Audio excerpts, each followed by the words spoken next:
સૂકો મેવો.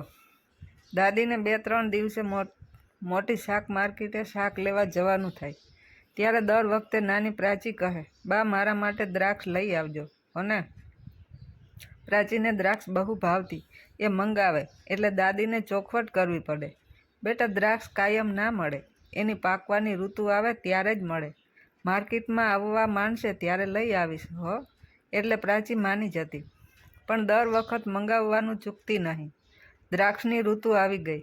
જરા મોંઘી હતી તો પણ દાદીએ પ્રાચી માટે લીધી. એ લારીમાં તાજા વનપક અંજીર પણ હતા. કાળા કથ્થાઈ ચટાકેદાર રંગવાળા પાકીને પોચા રૂ જેવા થઈ ગયેલા અંજીર પ્રાચીને ભાવશે એમ વિચારીને એ પણ થોડા લઈ લીધા.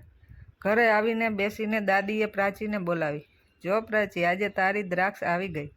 પ્રાચીએ ઝપાટે થેલીમાંથી દ્રાક્ષ કાઢી. દાદીએ અંજીર કાઢીને બતાવ્યા.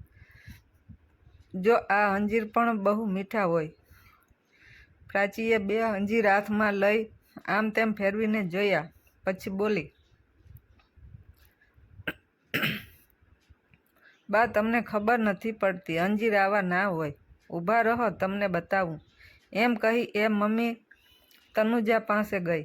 બીજું કામ પડતું મુકાવી સૂકા મેવાના 2 ચપટા અંજીર લઈ આવી.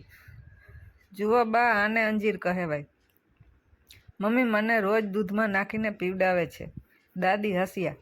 બેટા, આ 2 અંજીર જ કહેવાય.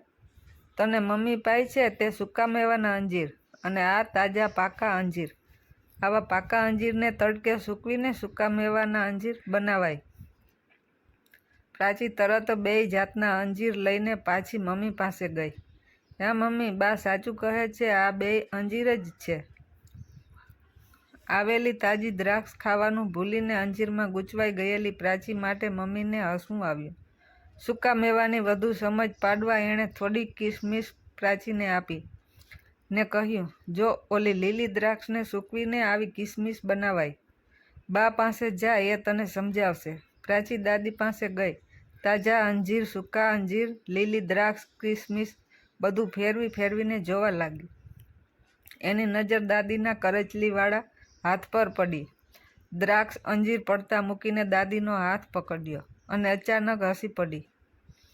બોલી, મમ્મી અહીં આવને. જો બાના હાથને કિસમિસ જેવી કરચલી પડી ગઈ. બા પણ સૂકો મેવો થઈ ગયા. પ્રાચીની નિર્દોષ વાત તનુજાને સાચી લાગી.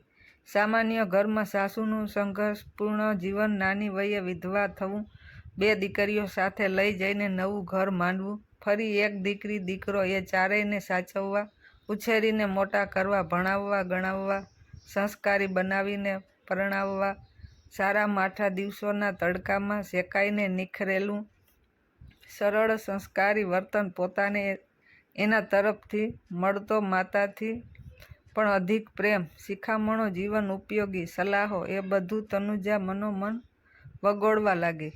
એણે નાની તપેલીમાં અંજીરવાળું દૂધ બનાવ્યું. સાસુ પાસે લઈ જઈને 3 રકાબી ભરી. સાસુએ પૂછ્યું, સવારે તો પ્રાચીએ પી લીધું, હવે અત્યારે આપણા માટે બીજી વાર કેમ બનાવ્યું? તનુજા બોલી, બસ મન થઈ ગયું. પ્રાચીની વાત સાચી છે. તમે મારા માટે સૂકો મેવો છો એટલે